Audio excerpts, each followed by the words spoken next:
own essential nature, his understanding of his substantive self.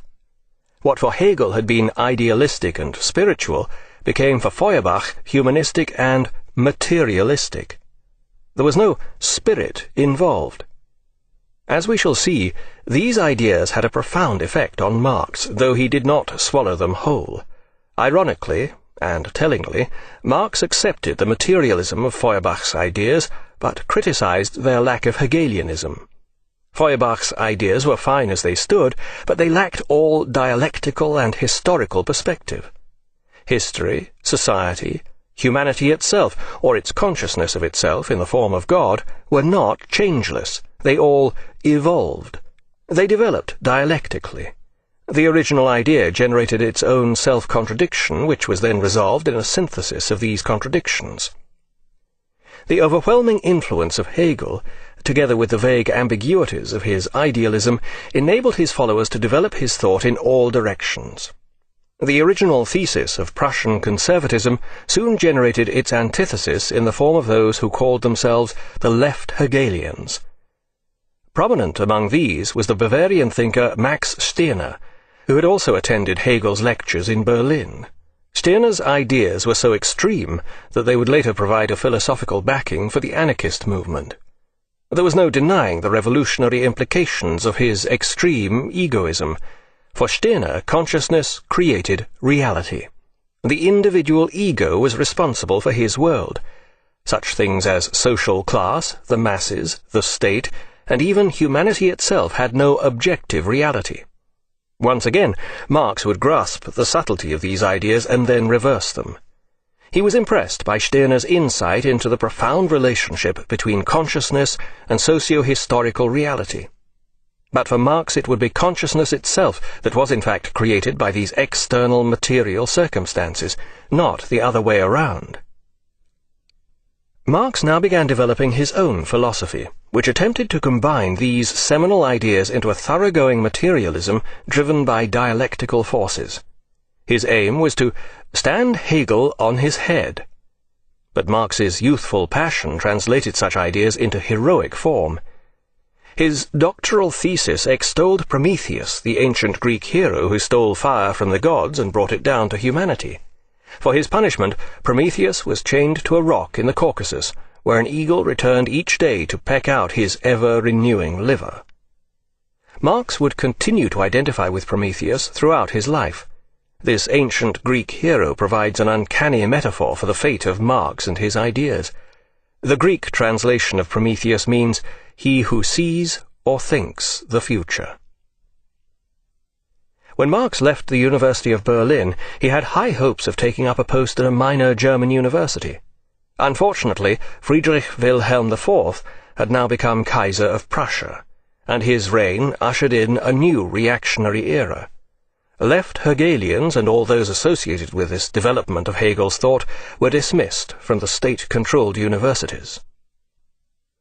After searching somewhat haphazardly for a job, Marx found a position as a journalist, working for the newly founded Rheinische Zeitung, Rhineland Times, a liberal newspaper based in Cologne. Despite the appallingly prolix style he had picked up from Hegel, Marx turned out to be an excellent journalist. Theory may have inspired him to jargon, but practice inspired him to coin ringing phrases that would remain typical of his writing throughout his life.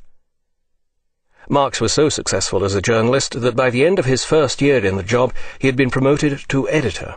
The idealistic, hard-drinking, hard-working boss was highly popular with his idealistic, hard-drinking, hard-working young staff, who nicknamed him the Moor because of his swarthy, bearded features. The Rheinische Zeitung quickly became a thorn in the side of the Prussian authorities, and its circulation trebled, making it the highest circulation paper in Prussia. Marx's social and political relationships now took a dialectical course, one that remained characteristic throughout his life. Having attacked the authorities, he proceeded to lambast the liberal opposition for its ineffectiveness.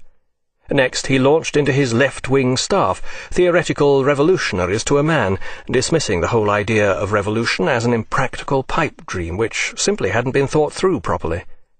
Despite such sentiments, in 1843, the Rheinische Zeitung was closed down by the authorities. In his growing dialectical fashion, Marx now took two contradictory actions in quick succession. First, he decided to settle down and marry.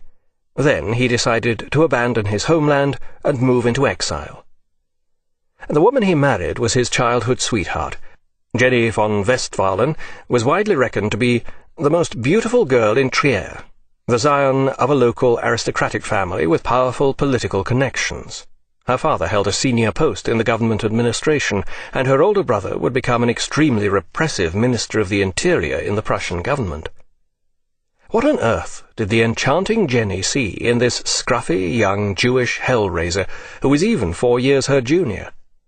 The fact is, Jenny was bored to death with life as a provincial social princess.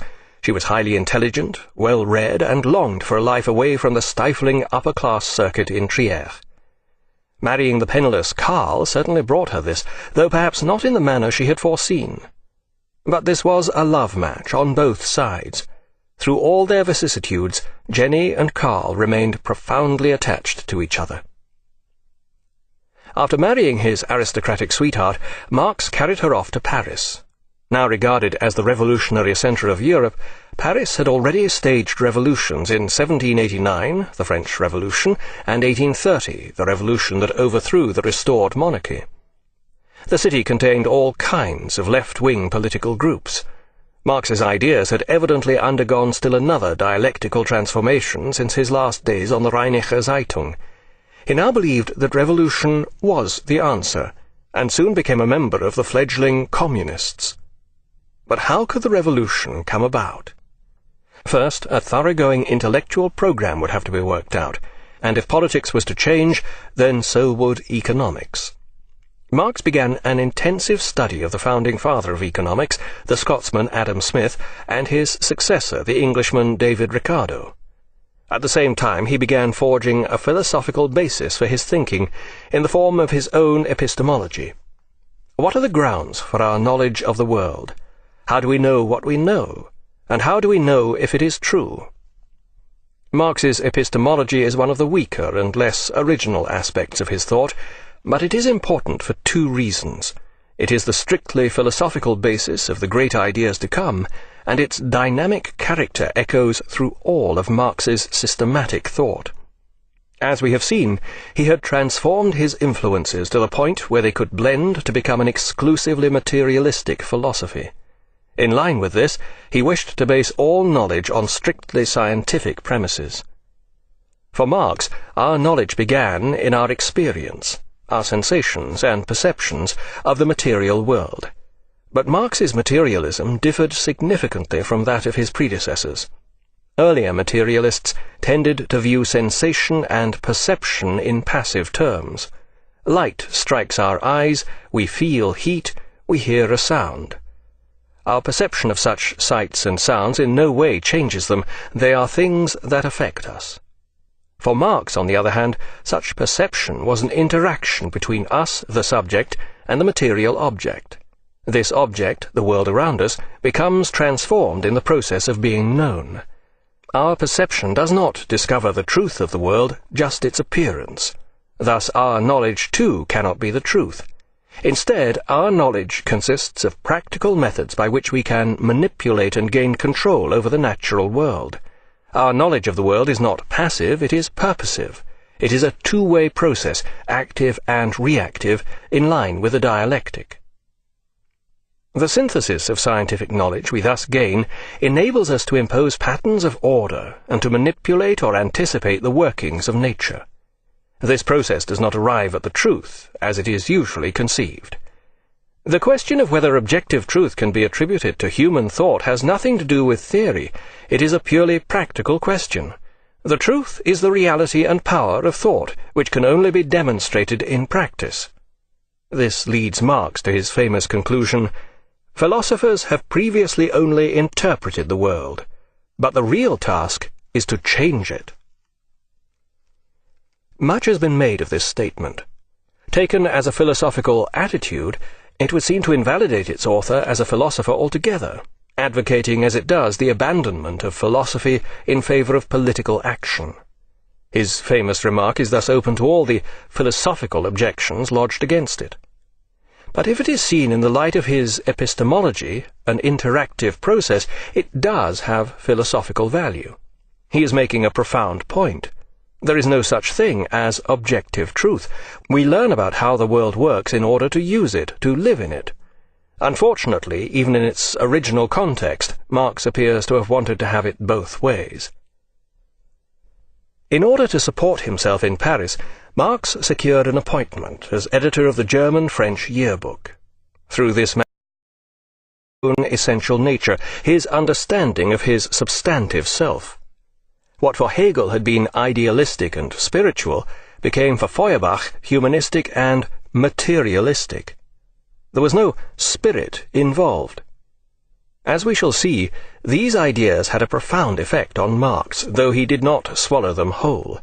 Ironically, and tellingly, Marx accepted the materialism of Feuerbach's ideas, but criticized their lack of Hegelianism.